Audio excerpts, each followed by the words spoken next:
Right, I wasn't going to make this video. I don't have the lens with me, nor I have seen the real thing apart from the prototype at TPS last year. But it seems that everyone is making a video talking about the lens, so I kind of feel obliged to make one.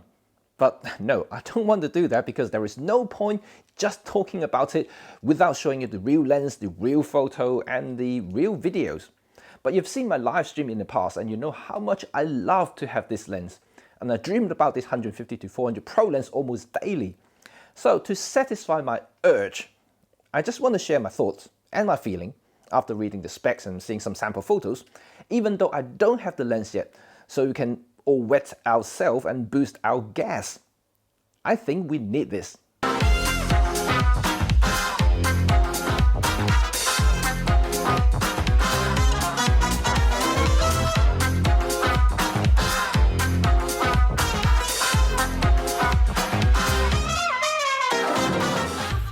What's up everyone, it's Cheng here and welcome to my creative channel. This is my place to share my 15 years of pro experience to help you become a better photographer or video guy or both, if you're a hybrid beast like myself. I'm also an Olympus ambassador, so you'll see a lot of Ollie gears in this channel. But hey, we're all artists here. Arts first, gear second. So smash that subscribe button and put on the bell notification so you stay notified for my upcoming vids. So, Olympus finally announced, they actually announced the lens back in 2019. Let's start again. They finally released, you can't really buy the lens yet, you can pre-order it, it will deliver until 2021. So I kind of don't know how to address this, but anyway, it's kind of here and the sample videos and pictures are slowly appearing on the World Wide Web.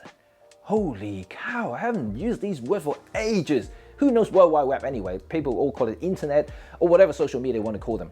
That's kind of red, man. But anyway, in this video, I am dissecting the lens technologies and hope this will help you and help me understand why the Olympus 150-400 4.5 MSC TC1.25 Pro is the king. No, the titan of all Micro Four Thirds lenses.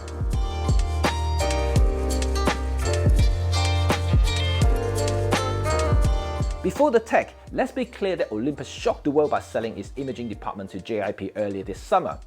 Everyone, and I mean everyone, was worried about the future of Micro Four Thirds, since Olympus is one of the two main players who is keeping this brilliant format alive. But the releases of the now popular and sold out consumer level 100-400 Super Tele Zoom and the OMD EM10 Mark IV kind of remind the public that Olympus is still around. But this beast, a long-awaited professional Super Tele, is different. It's a lens that not only represents Olympus, but also signifies the continuity from the old to new, from Olympus to OM Digital Corp, the new entity that JIP and old Olympus imaging business arm formed this summer. To release a lens like this, a lens that took years to design and make, is definitely no ordinary thing. I may not have shot or tested the lens, but I did speak to my fellow UK ambassador Mike Inkley, a professional sport photographer who did earlier testing for Olympus. When I saw those images, a few months back, I knew in that moment we are heading into a different era.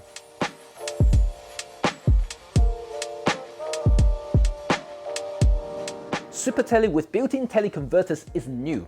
Canon's EF 200-400mm f4.5 IS 1.4 and Nikon's 180-400mm f4.5 TC 1.4 beat Olympus in terms of release timeline in history. But still, among all those known camera lens manufacturers, Olympus is the third company to release a Super Tele with a built-in converter.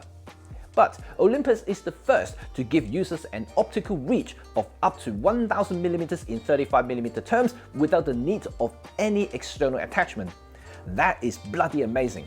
And when you slap on the Olympus MC20, the 2x converter, you are talking about 2000mm in reach. That leaves any lenses known to photographers to dust. Period. You can almost use it as an astro telescope. Now, we are definitely talking.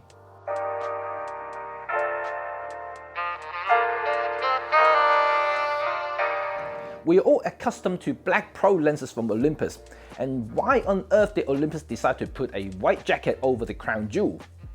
Well, to make it look different perhaps, but it's all about avoiding temperature related problems. For a high precision optics like this, any micromillimeters can affect the image quality, and I mean it, especially when you use maximum reach like at 2000 millimeters for instance. Temperature change can affect the lens internal construction and resulting in micro expansion in heat and contractions in the cold. While lens isn't heat insulated, the white jacket does help reflecting the sun and tries to minimize the heat building up. Again, Olympus isn't the first, but why not if this is already a test and tried method for the top-end pro zoom lenses. Canon, Nikon, Minolta, bloody hell, do you even remember Minolta? Sony, Fuji, Pentax, they all have white pro zoom lenses before.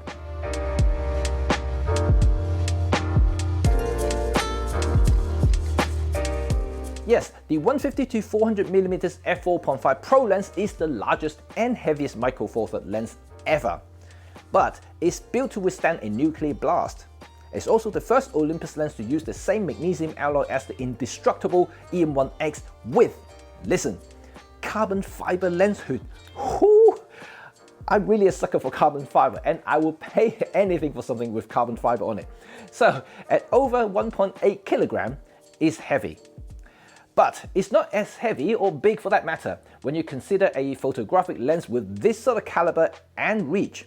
While Canon and Nikon's offerings require special hard cases and need to be checked in at the airport, Olympus 150-400 Pro is carry-on friendly.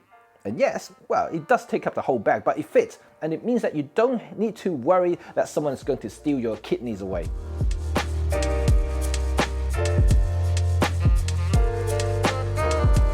At 6.5 grand, I need to sell both of my kidneys and a leg to afford the new 150-400 Pro.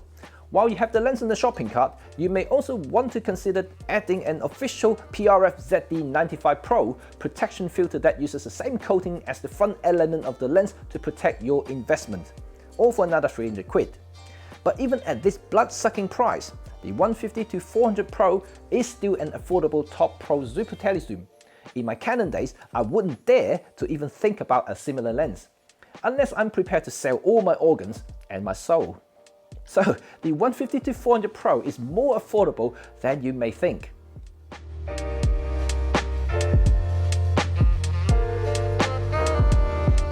The 150-400mm promises an unrivaled sync IS levels, 8 stops at 150mm and 6 stops at 500mm, which is sick.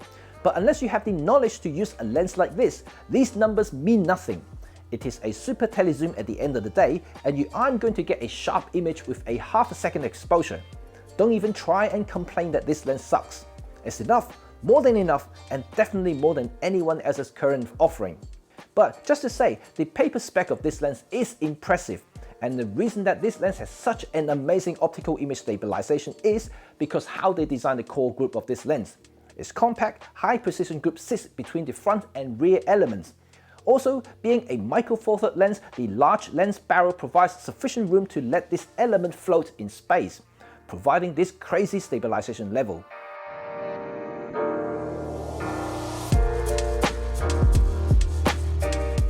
Similar to the OIS lens group, Olympus uses a very small AF group to give you the range.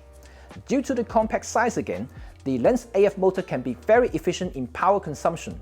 Plus the fact that it's light, the AF motor can move this group in lightning speed, giving you unparalleled tracking focusing speed. And finally, this lens is possibly the sharpest super tele lens ever produced. I've said that micro four third lenses are the sharpest lenses in the world because of the inherent tiny pixel size. To provide a sharp image on a micro four third sensor requires extreme precision. If you scale up any micro four third lenses for larger format, even a kit lens will beat some of the pro lenses in full frame. But you get the idea. This beast has 28 elements in 18 groups, including 4 Super ED lenses, 2 ED lenses, 1 EDA lens, 2 HR lenses, and 1 HD lens. Whew. But anyway, from the photos my mate took, it's one hell of a lens. I guarantee it.